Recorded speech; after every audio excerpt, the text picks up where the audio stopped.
क्रूस का चिन्ह पिता, पुत्र और पवित्र आत्मा के नाम पर आमीन। क्रिस्त में प्रिय भाइयों एवं बहनों, धन्यवाद देते हैं आज के दिन के प्रति, पवित्र वचन के प्रति, हमारे जीवन के प्रति, हमारे माता पिताओं के प्रति, हमारे देश के प्रति, सभी देशवासियों के प्रति धन्यवाद दें। अच्छा मौसम के प्रति धन्यवाद दें। माँ मरियम से विशेष विनती करें, माँ अब हम सबों के लिए विशेष प्रार्थना कीजिए ताकि आपके पुत्र मसीह के आदेश के अनुसार यीशु रूपी मार्ग पर पवित्र वचन के अनुसार हम जीवन जिए। प्रणाम मरियम, कृपा पूर्ण प्रभु तेरे साथ है, धन्य तू स्त्रियों में, धन्य तेरे गर्भ का फल यीशु। हे संत मरियम, परमेश्वर की माँ, प्रार्थना कर हम पापियों के लिए अब और हमारे मरने के समय आमीन। संत लूकस का सुसमाचार अध्याय 9।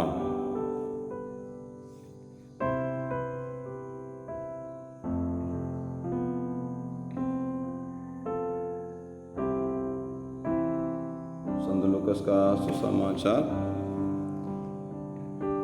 अध्याय 9 पद संख्या 57 से लेकर। ईसा अपने शिष्यों के साथ यात्रा कर रहे थे कि रास्ते में ही किसी ने उनसे कहा, आप जहाँ कहीं भी जाएंगे मैं आपके पीछे पीछे चलूँगा। ईसा ने उसे उत्तर दिया, लोमड़ियों की अपनी फंदे हैं और आकाश के पक्षियों के अपने घोंसले, परंतु मानव पुत्र के लिए सिर रखने को भी अपनी जगह नहीं है। उन्होंने किसी दूसरे से कहा, मेरे पीछे चले आओ। परंतु उसने उत्तर दिया, प्रभु मुझे पहले अपने पिता को दफनाने के लिए जाने दीजिए। ईसा ने उससे कहा, मुर्दों को अपने मुर्दे दफनाने दो, तुम जाकर ईश्वर के राज्य का प्रचार करो। फिर कोई दूसरा बोला, प्रभु मैं आपका अनुसरण करूंगा, परंतु मुझे अपने घर वालों से विदा लेने दीजिए। ईसा ने उससे कहा, फल की मूठ पकड़ने के बाद जो मुड़ कर पीछे देखता है वह ईश्वर के राज्य के योग्य नहीं है।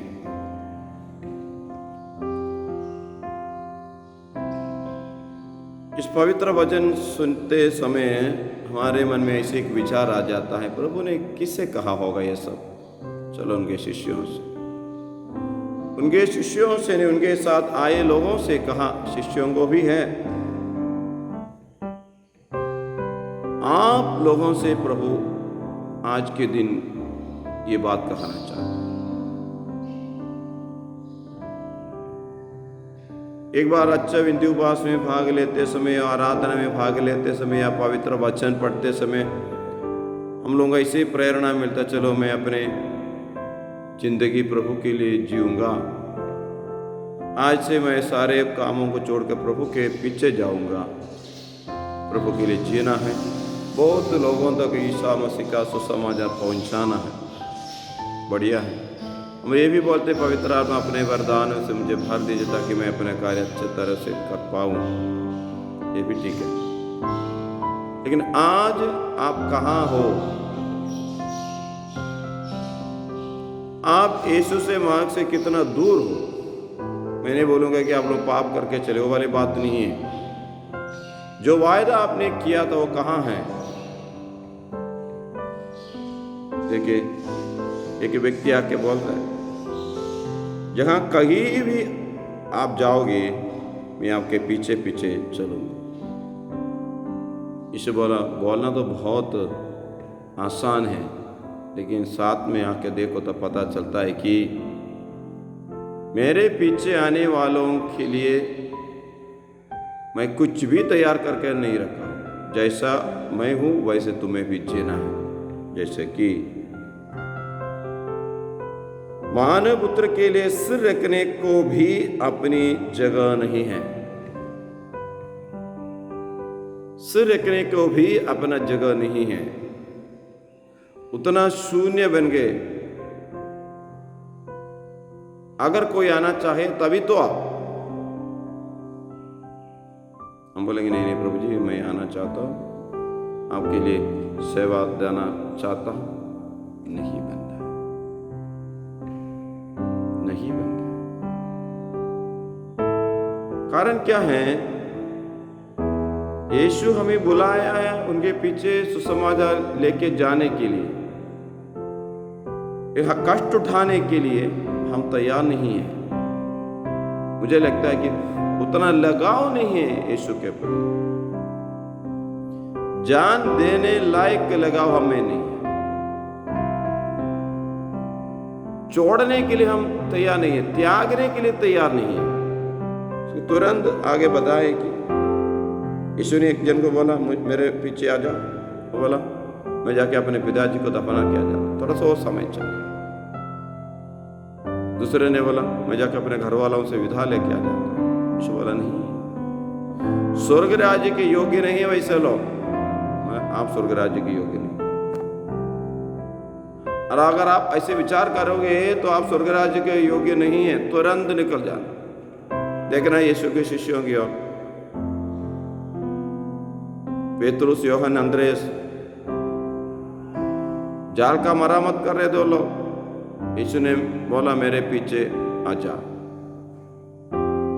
उनका नाम, उनका पिता, उनका जाल और बचा हुआ मछली है तो वो सब वहां छोड़ के यीशु के पीछे चलेगी। चलो हम लोग भी घर में जा घर वालों को थोड़ा बता के आते हैं, नहीं तो लोग हमको ढूंढेंगे। बिल्कुल नहीं, यीशु बुलाया मुझे जाना है, यीशु बुलाया मुझे जाना है, यीशु के कार्य के लिए मुझे जाना है। पारिवारिक जीवन बिताने व्यक्ति हैं, सन्यास्त है, पुरोहित है, पुलिस कर्मचारी है, बड़ा अधिकारी है, नेता है, प्रभु ने आपको ये सब बनाया। ये सब देख के प्रभु आपको बता रहे कि मेरे पीछे आ जाओ, स्वर्ग राज्य के योग्य बनो, सुसमाचार का प्रचार करो, सुसमाचार का प्रचार करो। त्यागना है, प्रभु के लिए समय ढूंढ के निकालना है।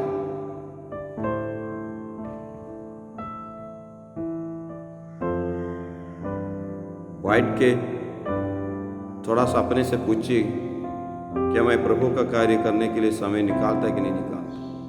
कोई को बोलते अभी कैसे प्रभु के लिए कहाँ जाएंगे सुसमाचार प्रचार के लिए। मैं आप लोग से इतना पूछना चाहता हूँ, आप तैयार है कि नहीं बता? ज्यादा नहीं, दिन में 1 घंटा, जस्ट 1 आवर, आप तैयार है या नहीं बता? तैयार है तो आप अपने कमरे में जाइए, पवित्र वचन खोलिए, पवित्र वचन पढ़िए, साथ साथ